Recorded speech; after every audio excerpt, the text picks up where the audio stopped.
Hey garden friends! Okay, so this is actually my second time recording this introduction because this project has taken me 2 days, and the first time that I recorded this I was so tired.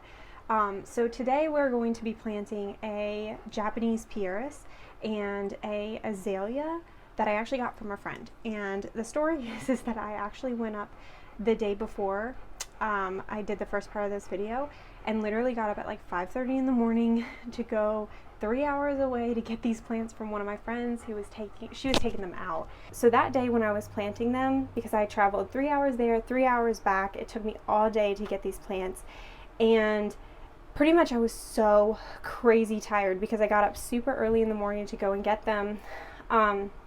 So when I did the first introduction to this video, it was like my brain was not communicating with my mouth. It was terrible.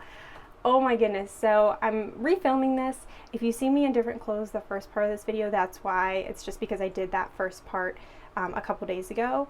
But we'll also go out right now and then I'll show you kind of what's going on, because I do have one side of the garden that hasn't been done yet. That's what I'm going to do today. And then I'll also show you the plants that I got from my friend and what they look like before we start getting to work. So yeah, let's go do that. Okay, so here is the garden now. I'm gonna go ahead and give you guys a backup view. Actually, let me move these out of the way. Okay, that's better. So this is what the garden looks like right now, and I'll kind of explain what I have in there and then how I would do things differently. So it doesn't look too terrible. This is a camellia bush over here, which eventually I will remove. This is our east facing wall. Like the sun comes up on this corner, literally directly to the camellia bush, and it scorches it every time. I actually just figured that out. I've been listening to this book by Monty Don called Down to Earth, and it has been literally so good. So if you're a beginner gardener and you need a good book to read, I will definitely include the link to his book. And he's actually a really good storyteller, I think. It's just been a lot of fun to listen to. So anyway, so I have this camellia bush, the boxwood on the edge, and then I planted up all these irises because I thought it would give it a little more height. And they will obviously grow up a little bit taller than they are right now. But I just realized that what I've done here is maybe a beginner mistake, I'm not sure. But as you can see, I've done things very like regimented. So, you know, like I have a cluster of petunias here, pansies, snapdragons, pansies, petunias, pansies, snapdragons, and it's just very like even, I guess you could say. And really that look is just not what I'm going for. I actually want something like more cottage style, like other people have said on how to design a cottage garden and how really to design gardens in general is to do more odd numbers, to plant in groups, and I just haven't done that. I've done things very linearly, so like there's a drift of tulips, there's a drift of irises, and these I actually did plant in clumps. This is my lavender, so you know I did do that to a certain extent, but like there's a coneflower right there and there's another one mirroring it on this side that you can't see as well, and it's just like very even. So what I want to do is I want to mix this up a little bit. Unfortunately, I do think that some of my tulips will kind of take a beating today. I'm going to try desperately to replant them and hopefully their blooms won't fall off, but we'll see what happens. But I am going to take out these drifts of tulips and of irises, and I'm going to go ahead and put my other hardscape in, and hopefully that will give it a little bit more structure here in the back and you won't see so much siding. That's mainly the thing that I really want to do. Eventually I do want to plant an arborvitae somewhere, maybe tucked in right there or something like a tree, like an evergreen tree with like some height, because I just think that it's all very rounded, which I don't necessarily mind, but I just want something, maybe a fountain grass or something. So I'll definitely keep you guys updated. I might leave a little space back there just in case. And it looks pretty much the same on this side, the opposite side of our doorway. This side doesn't get as much sun, so the tulips and everything that I planted on this side have not come up in the same way that the ones on the other side have. So I am going to rearrange some things over here too, and I just think it's going to look so much better. Okay, so now that I have kind of given you guys a little bit of an introduction of what I'm going to do, we're going to go ahead and get to work.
Hey guys, I'm just popping in with a voiceover here because my audio was terrible when I played this back. I realized it was just crazy, crazy windy, so I wanted to just jump in and kind of give you guys an overview of what I was saying in the video. So this is the final product. This is what I ended up with. So my azalea's right there. I've got the pieris over there. And yeah, I'm really, really happy with how everything turned out. I think that it balances out the boxwood and some of the other stuff that's going on there. So I'm really, really happy. I was hoping, that the azalea would do fairly well. I'm kind of giving you guys a closer look. It was in pretty rough shape when I got it, which was not my friend's fault or anything. It was there from the previous owners. And as you can see, it's really misshapen and kind of an ugly duckling, but that's okay. I'm just hoping with a little TLC that it will come back and look really, really good next year. I'm just going to give it this year to kind of climatize because I know that I did transfer it from we're technically in the same zone. We're both in zone 6, but she is in zone 6A and I'm in zone 6B, I believe. So I'm not sure how much of a difference that makes, but I know that it's going to need time to kind of just readjust and, do all that stuff. So I'm hoping that once it kind of has its chance to shine and develop a root system, that it will leaf back out. And then over there, I'm saying that there was a row of irises that was right there at the beginning of the video, and I planted them in clusters like around the garden. And I actually think that I'm going to go back and move these because I realized that this garden I thought was getting full sun, but I'm realizing that around 1 o'clock it is in shade. So I think that they're just not as happy. I didn't get any blooms from them last year, and I thought, oh, well, it's because I just transplanted them, but I think it's actually because they're not getting enough sun. So I think what I'm going to go do is dig them all up and actually plant them on on the other side of our house, which gets a lot more full sun throughout the day. So I think that's what I'm going to do. So if you guys have any ideas of what would go really well next to this boxwood, like maybe of some vertical structure, a fountain grass, I don't know. So I'm open to ideas. Definitely let me know in the comments if you guys have any ideas of what you think might look good there. So just kind of giving you guys a full overview of what the garden looks like now. There's the pieris, there's the incredible, there's the azalea, of course the irises that will move, and then here's this boxwood. And I'm actually really pleased with how the boxwood is looking. I know that sounds so silly because it looks ratchet, but I think it's recovering pretty well considering how much damage I did to it like a year and a half ago. And honestly, I'm probably at the point where it probably just needs to be taken out, but he's going to last for another year. I'm going to leave both of them there and see what happens. I did also transplant these little Nandina fire powers as well. I had originally planted them in the middle in between the boxwood and like the other bushes on each side of the house and like in the middle of the gardens. And they did not do well, and I think it's because we have really, really thick clay soil, and I think they got too waterlogged. I also think that it was because of the season I planted them in. I got them discounted at the end of season last year at a local garden center, and I think they just didn't have enough time to establish root systems before I did. So as you can see, I replanted them on each side of our steps because I thought that maybe as they mound out, I'm hoping they'll recover, that maybe as they mound out, they'll kind of cover up some of our really, really ugly foundation here. We rent, so, there's not much we can do about it because it's not our house, but I can at least try to cover it up. So I'm kind of just hoping that they'll recover this year. I'm going to be super nice to them and maybe give them a little fertilizer. Hopefully they'll bounce back. But as you can see, I also planted more irises there, which I'm also going to go back and tear up. As you can see, the tulips look so bad. I think I'm just going to go and clip them all tomorrow and just take them all out because they're spent at this point, and I've moved them and they did not like being moved. So I'm definitely going to leave the leaves on there just so that they can still get some energy and start establishing for next year, storing up that energy. But Anyway, I also wanted to show you guys these alliums that are coming up, and it's almost ready to pop, and I'm so excited about that. I cannot wait to see the alliums pop up. I really, really hope that they all still come up because I did transplant 3 of them.